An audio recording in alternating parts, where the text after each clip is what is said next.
të nderuar sekretar, i nderuar nënkryetar, të nderuar deputet, ministra dhe vendosministra, aktivistë dhe të gjithë ju që keni nënshkruar për themelimin e partisë tonë, miq të erdhët në kuvendin themelues të Vlenit.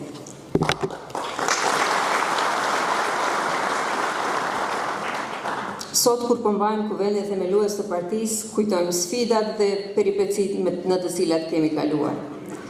Kthehemi edhe mbas në atë që përshkroi këtë rrugë me gjemba, por edhe shohim përpara në atë që kemi realizuar dhe na pret si vlerë.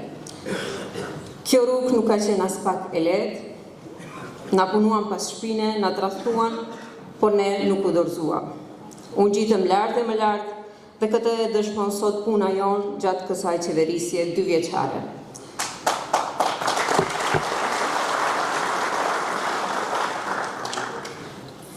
Në afat rekord mlodhëm mbi 1300 nënshkrime për themelimin e partisë, duke ju përgjigjur qartë nevojave të votuesit dhe duke reflektuar peshë politike. Kjo na dha edhe më shumë krah dhe forcë. Në zgjedhjet parlamentare fituam 107.000 vota të pastra shqiptare, fituam edhe zgjedhjet lokale, gjithsej 8 komuna. Oponenti jonë mbeti vetëm me disa komuna rurale duke e dënuar rënd për letargjinë politike. Me 9 maj mbajtëm kongresin e parë, ku 5 forca politike te kaluan dallimet dhe ndërtuan një projekt të përbashkët politik. Vleni u bë një. Duke bashkuar energjit, potencialin dhe vullnetin politik të shqiptarëve rreth një vizioni të përbashkët. Vlen sot përfaqëson një alternativë moderne, serioze të qendrës së djathtë, të mbështetur mbi vlerat familjare, punës, meritokracisë, përfaqësimit të grave, zhvillimit ekonomik dhe përgjegjësisë në qeverisje. Sepse në një kohë kur shumë kush investon në ndarje, ne zgjodhëm bashkimin. Sepse në një kohë kur politika shpesh matet me interesa të ngushta, ne zgjodhëm interesin qytetar.